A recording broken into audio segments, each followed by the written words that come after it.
All right, folks, you asked for it and you get it. A Friday Geek Fest Senior Bowl talk with Brett Whitefield.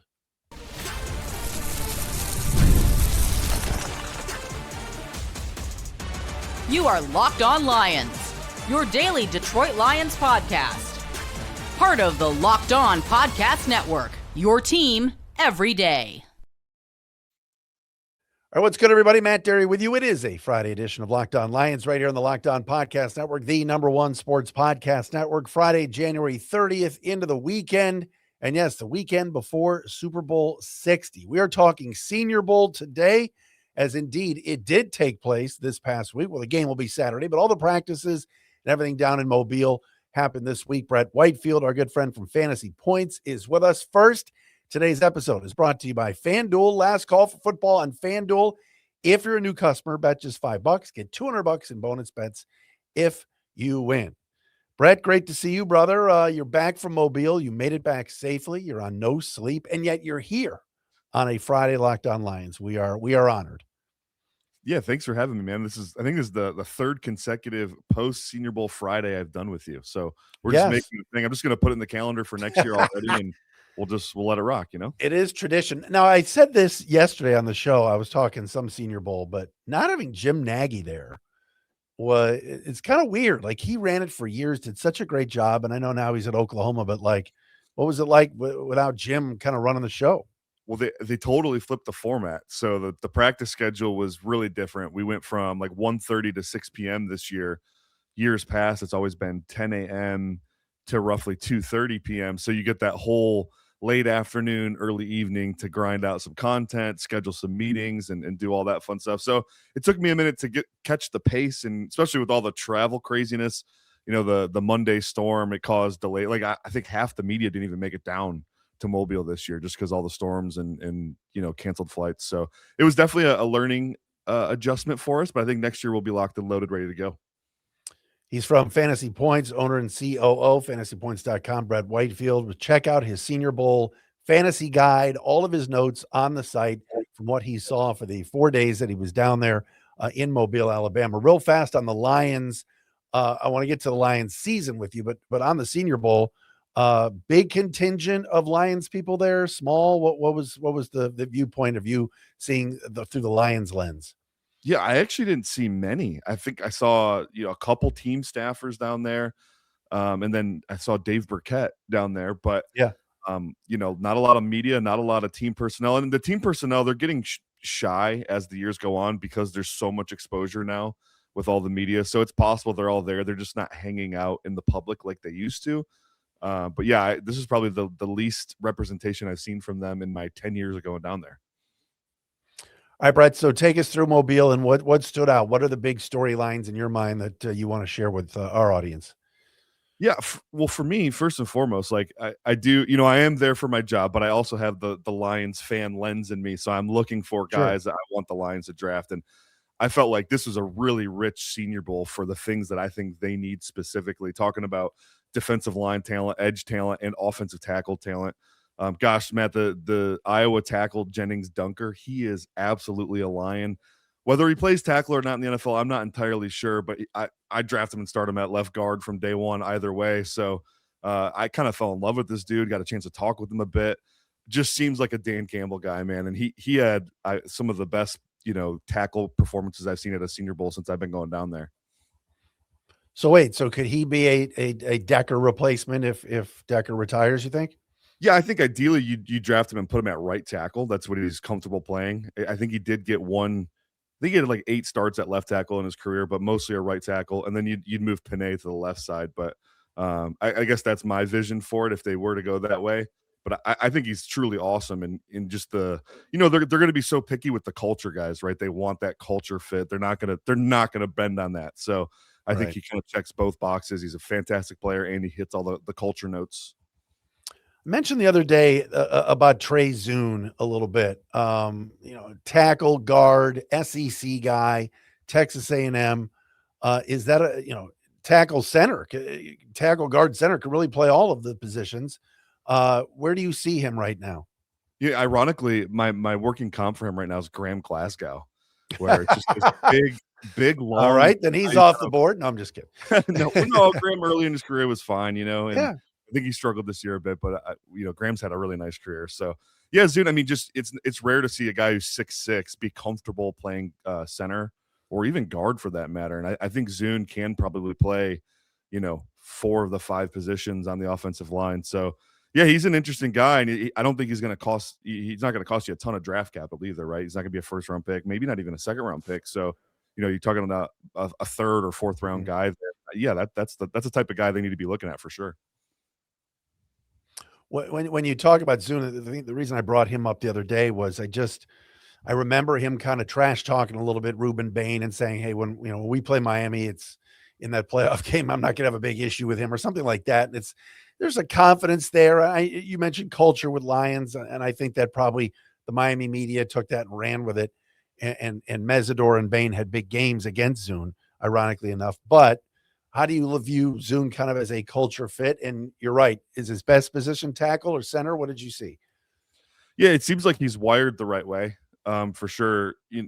From a culture standpoint, his play on the field was just okay. I think he's a guy who's like you said, Mesidor and Ruben Bain beat him up pretty bad. So I mean, I don't know if he has the athleticism to really be like an elite pass protector at tackle, but I don't know that you necessarily need that. You just need a guy who's like average or better. If you have 5 guys that are above average, I think your offensive line's gonna be really good, especially when you have a star like Penei Sewell on the line. So yeah, maybe he could play tackle in the NFL. I'm inclined to believe he's probably more of an interior guy. I think he's best, working in space, getting to that second level, digging guys out, digging linebackers out on duo concepts or coming off combo blocks. I think that's where he's at his best. I don't know that playing out in space on an island with elite pass rushers is probably what he's good at.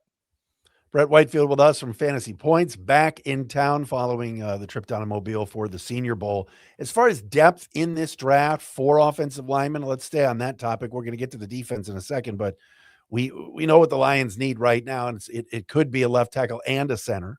What about the depth in this draft, and then what about what you saw down there? I think this is a fantastic draft for if you need tackle help, man. I think there's some top heavy guys. Francis Mauigoa, I'm a huge fan of. I know there's a whole Spencer Fano contingent out there. I think Kadyn Proctor is going to get mocked to the Lions pretty much like 80% of mock drafts from now until April, just because he's got the athleticism, the culture stuff. I mean, they were running wildcat goal line looks with the guy. Dan Campbell's definitely looking at that tape, getting a little interested about that. And then in the back half of the first round or even second round, you got guys like Caleb Lomu, Monroe Freeling. I mentioned Dunker already. This Arizona State kid, I can't pronounce his last name, so I'm not even going to try, but he was down in Mobile. He had a fantastic week of practice. He's another option. And a lot of these guys too, they have right tackle experience and left tackle experience, which I think is really good. It kind of gives the Lions the opportunity to get their best 5 on the field. And if they need to move Penei to left tackle, there's plenty of guys that can accomplish right tackle. So I feel really good about the tackle situation in this draft. It's a really good year to need one, especially when you're not picking in the top 10. They'll find a guy, whether at 17 or in the second round. It's interesting. I've not seen any mocks yet. I've seen mocks that there's no way Mauigoa, the kid from Miami, is going to be at 17. Fano, no. I've seen slide a little bit. How do you view those two? Are those the 2 best tackles in your mind? And is there any way Fano would slip to 17 or no chance? I don't think so. Typically tackles, they start the mock draft process getting drafted lower than they're going to go. And eventually those guys, it's a scarcity issue. There's not a lot of elite offensive tackles in the league. There's an offensive line issue league wide. So those guys tend to go higher than we can imagine. But it's really weird. People are split on Fano. Like I've seen like a Bucky Brooks draft him as high as like 5th or 3rd in a mock draft. But then I've seen like a Daniel Jeremiah maybe have him in the 20s. So it is really weird how the community split on him so far. I think he's a really solid left or right tackle prospect. He played right tackle at Utah. I don't think he's an elite prospect by any means. So I think I prefer a guy like Jennings Dunker that I mentioned from Iowa, or even a Kadyn Proctor who has that elite ceiling with the athleticism and the power 6'6", 350-pound frame. So I think I'm more in on those guys. But Fano, at 17, I think would be a perfectly fine pick for the Lions. All right, when we come back, let's talk defense with Brett, what he saw down there. A ton of edge rushers. Caleb Banks, I got to ask him about as well. We'll do all that coming up next. Brett Whitefield with us. A little Senior Bowl recap of the week right here on Locked On Lions on a Friday edition.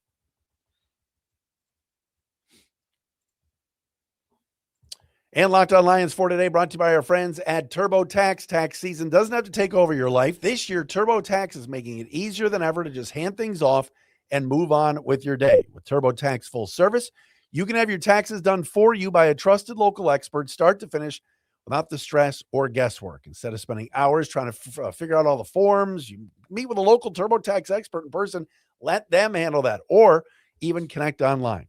They do everything from W-2s to self-employed forms and work to get you every deduction. You can upload your documents, go about your day, get updates right in the TurboTax app. For limited time, you can have your taxes done by a local TurboTax expert for just $150 all in. If your TurboTax expert didn't file for you last year, just file by February the 28th. Take taxes off your plate and get back to your life by visiting turbotax.com/local to book your appointment today. And our friends at FanDuel are with us again today. And here, the great thing about FanDuel is we got one more game to go. Super Bowl Sunday in a couple of weeks, or in 2 weeks. And the last call for football on FanDuel is next Sunday. One last kickoff. The final chance to get in on the action before the NFL season officially comes to a close. Super Bowl 60, FanDuel's making sure you're right in the middle of it with a special offer just in time for the biggest game of the year. Whether you're backing the favorite, Seattle, riding with the underdog, New England, or building one last same-game parlay, this is the game that everybody, of course, has been waiting for.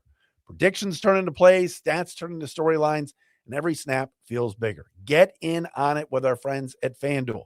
If you're a new customer, never been there before, all you got to do is bet $5 and you get $200 in bonus bets if you win.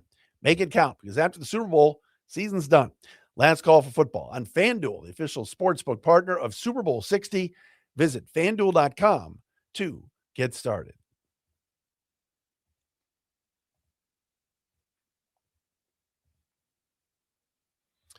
Points.com COO and owner Brett Whitefield is with us. This is the man I trust the most when it comes to the draft and everything else. A couple of years ago, you were telling me about Puka Nacua. First time I'd ever heard of him was through Brett Whitefield, and he's with us today. All right, Brett, defensively, what stood out? I know a lot of people are talking about Caleb Banks and the week that he had down there. Let's start with him.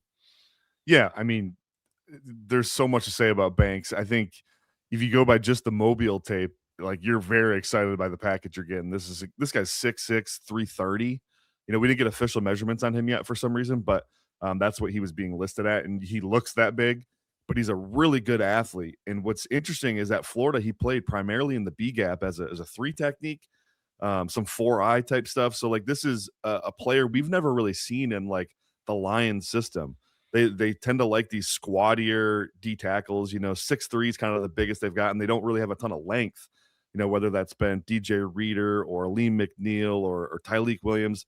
This 6'6", 330 with extreme length and athleticism, we have not seen that guy in a Lions uniform in a long time. So, like, I would be really intrigued by that. I know that's not really a big area of need for them, but man, that's he dominated this week. He's fascinating. It's kind of a lost season for him with injuries down at Florida, but last year, just his ability to pry a shoulder open and win the edge as a pass rusher from 3 technique at that size is really special. And then he has the length and power to kind of, you know, assert himself in the run game. It's just a really fascinating, you know, proposition to talk about that guy in a Lions uniform potentially.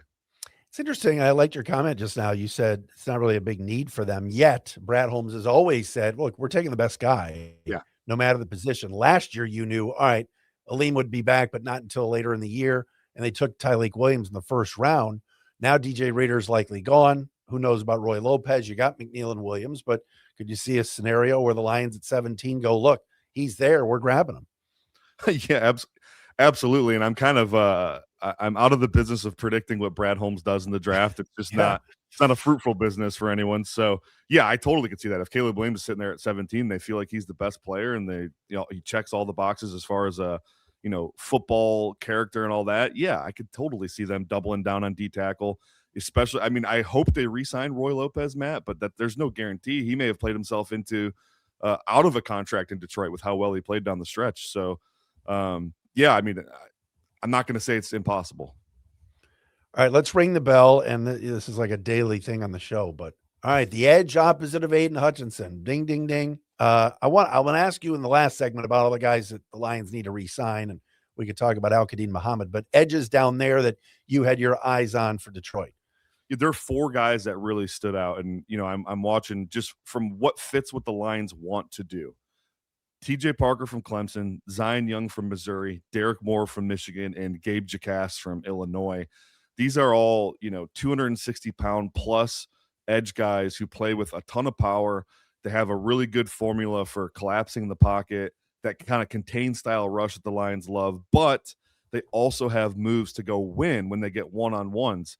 I'm fascinated by all 4 of these guys. I thought TJ Parker, I'm usually scared and skittish of Clemson edge guys. They usually don't work out in the NFL for whatever reason, but he came and really proved something to me this week. Like he was even better this week than he was on the college tape, and I think that's saying a lot. All the other guys, though, just that big physical power presence that they were trying to get out of Marcus Davenport. I think all those guys check that boxes, except they're not super injury prone and will probably be available for them. Yeah. You mentioned how the Lions like size. Of those 4 guys, is there the most bulky guy? I mean, in terms of, I know obviously we've seen Moore play here locally. So, yeah, I think Parker plays the biggest. I think he's over 270, and you just see the power. The way he's built too. He's a wide sucker. He's got long arms. Just he loves that long arm move, that kind of like bull rush. Derek Moore also had I don't know if you guys saw that rep, the bull rush against the Miami tackle. Totally smashed the guy to the ground. Yeah. So, the Lions will be all over that. But TJ Parker, for me, seems like that biggest guy. He actually kind of looks like stature-wise very similar to Marcus Davenport, who we know the Lions love. Is Parker would he be there at 17, do you think? Yeah, I think he will be. There's some really good edge guys at the top of this draft, so I think that's going to push a guy like Parker down. They could miss him by a couple picks. There are some edge needy teams right in front of the Lions. So, but I do think I'm leaning towards he'll be there at 17 right now. Where are you on? I mentioned before Akheem Mesidor. I love Akheem Mesidor. The tape is outstanding. The journey. Like, this is something I think the Lions will love, right? Started at, was it Virginia, I believe? I think Missouri. Okay. Was a nose tackle, like 330-pound nose tackle. Transfers to Miami to play nose, plays 1 year of nose tackle there, gets injured in 2023, comes back in 2024, 60 pounds lighter, transitions to an power edge defender.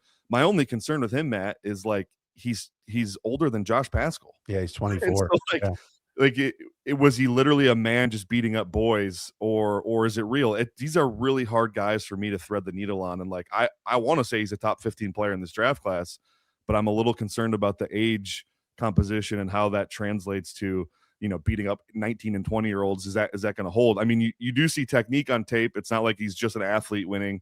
So you do see legit refined technique on tape. So I think that's a positive. But he would be someone the Lions would love. We were both wrong. It's West Virginia. You were right about that. The Virginia part. Let me ask you about. We did a mock. I saw one the other day, and I just mentioned it on the show at Fox Sports. They have the Lions taking a corner at 17. What's the DB class look like? And I know there's safety concerns with Branch's health and Kirby Joseph, but what stood out in the secondary group for you? Yeah, there's a strong CB contingent at the top of this draft. I don't think they're in play for a first-round corner. I think they probably draft one, Matt, but I'm thinking third, fourth round, something like that, even a couple day 3 guys. But some guys that stood out at the Senior Bowl, Colton Hood, Tennessee, as far as like what they want to do, press man type stuff. He's aggressive. He's physical. He got beat a couple times, but that's going to happen when you're playing press man, right?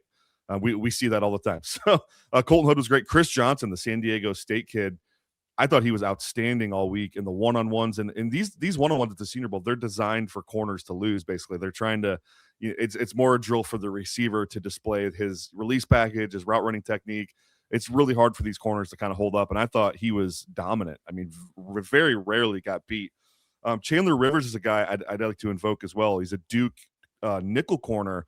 And nickel corners don't really get drafted high this day and age, especially on a team like the Lions where they play a lot of base. However, they're looking for just a cheap upgrade, like I think Chandler Rivers could start for you from day one at nickel, maybe move on from Amik Robertson or keep Amik on the outside. I think it's a real easy win to draft a guy like that in the 4th or 5th round who could start day one at nickel for you. And then you just really worry about the outside guys after that. Final thing on the Senior Bowl, you got to tell me about this John Carroll wide receiver. Shout out to the Jesuit fam and John Carroll University, of course, D3. Apparently, this kid is like he was the talk of Mobile. Yeah, he stole the show all 3 days of practice. He just absolutely dominated. I was the first guy to actually interview him down there in Mobile. So I feel real proud to get that story first. But the story is fascinating, and I'm convinced that if the Lions didn't do the 3 third-round picks for Isaac Tesla last year, they would be doing it this year for this kid. So, but man, he was an LSU walk-on basketball player, had not played football until fall of 2023, didn't play in high school, got discovered on a flag football field, Matt. Yeah. Playing with some buddies, coach at it wasn't John Carroll. He went somewhere else first. Nicholls State, coach at Nicholls State, saw him on a flag football field, got him out to the football field to play. And his final 2 seasons, actually the only 2 seasons he had a full season, because he joined the Nicholls team after the season had started. But his only 2 seasons of actual college football, 3,000 total yards and 36 touchdowns. Then he came to Mobile against the best senior corners in the country and dominated. I mean, really fascinating story. He's definitely a Lions guy. He's a college graduate as well, graduated with honors, like really smart kid. Just absolutely a Lions guy. Too bad they don't need a 4th receiver. Yeah. Tyron Montgomery. What a great, it's actually a really, really cool story. And now John Carroll, Bill Polian's son, is now the AD and head coach down there. So John Carroll always churns out NFL people. That is for sure. All right. I want to get Brett's thoughts on the Lions, what happened this year in his mind and what they need to do moving forward to kind of get this ship righted. Not that it's taken in too much water, but we all know what happened this past year. We'll do that with Brett Whitefield coming up next.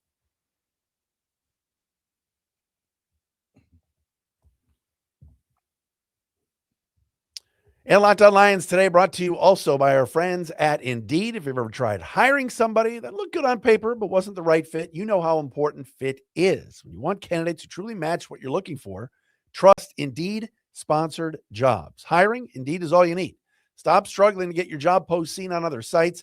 Indeed-sponsored jobs put your post at the top of the page and helps you reach the right candidates faster. If I needed to hire somebody at any point here, I'd go straight to Indeed and be very specific about what I'm looking for, real experience and not just resume buzzwords. Instead of struggling to get your job post seen, Indeed-sponsored jobs helps your listing stand out and reach quality candidates faster. Spend more time interviewing candidates who check all of your boxes with less stress, less time, and more results by using Indeed-sponsored jobs. And listeners of Locked On Lions get a $75 sponsored job credit to help you give your job the premium placement it deserves by going to Indeed.com/LockedOnNFL.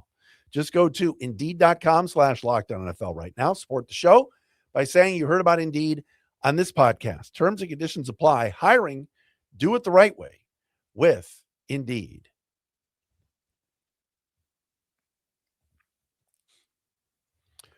Brett Whitefield with us from Fantasy Points. Go to his site, check out all of his Senior Bowl analysis. Brett, you watch the Lions more than anybody. What happened? Why the 9-8 record and last place finish in your mind? Yeah, I think there's a couple huge variables, and I'm sure everyone in the world's talked about it already, but I'll give you my 2 cents or add a twist. I think injuries. I mean, it sounds like an excuse, Matt, but this team can't overcome that level of injuries. No team really can. I mean, you saw the 49ers also fizzle out. They dealt with a similar amount of injuries. When your defense is constructed to basically be, a real 2 safety dominant team, and you have 2 all-pro safeties on the roster, and then you're missing both those guys for over half the season, it is really hard to recover from that. And as good as Thomas Harper played at times, it's just not the same as a healthy Kirby. Brian Branch is I've contended he's the best defensive player on their team, above Aiden Hutchinson. So for them to miss him, I mean, it's just, you can't recover from that. And then talk about all the other ancillary pieces. They never got a snap out of Josh Paschal, never got a snap out of Levi Arun-Sariki. Those are 2 guys they were counting on some interior pass rush from. They got no interior pass rush the entire season outside of Akheem McNeil's first game back, and then after that, it was basically nothing. So it was really difficult for them to overcome all those injuries, and it's the second year in a row it's really happened, and it's unfortunate. I think that's the biggest thing, because offensively, you look at it, they were still a top 5 offense in the league. Was it as consistent as last year? No. Was it as, shove it down your throat dominant as last year? No. But the offense was plenty good to be a contender. On that note, though, on the offensive side, when they played these teams that have exotic blitz packages, you really felt the loss of Frank Ragnow. Yeah. Whether it was the Kansas City Chiefs or the Minnesota Vikings or the Green Bay Packers, even teams that have those A-gap looks, the twists, the stunts, they just annihilated that front three, the interior three for the Lions offensive line. Christian Mahogany was horrendous in pass protection this year. Graham Glasgow probably had the worst season of his career.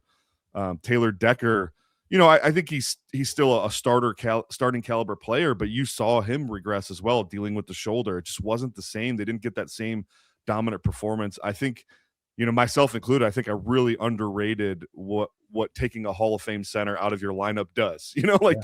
That's bad news, and that really caught up to them. I don't think Tate early in the season played too well. I thought he was great down the stretch in the second half, but it took him a while to get his feet under him, especially with the communication aspect of the offense. So I think all those things were just enough to derail them, and then they just couldn't get that mojo back, with all the injuries going on.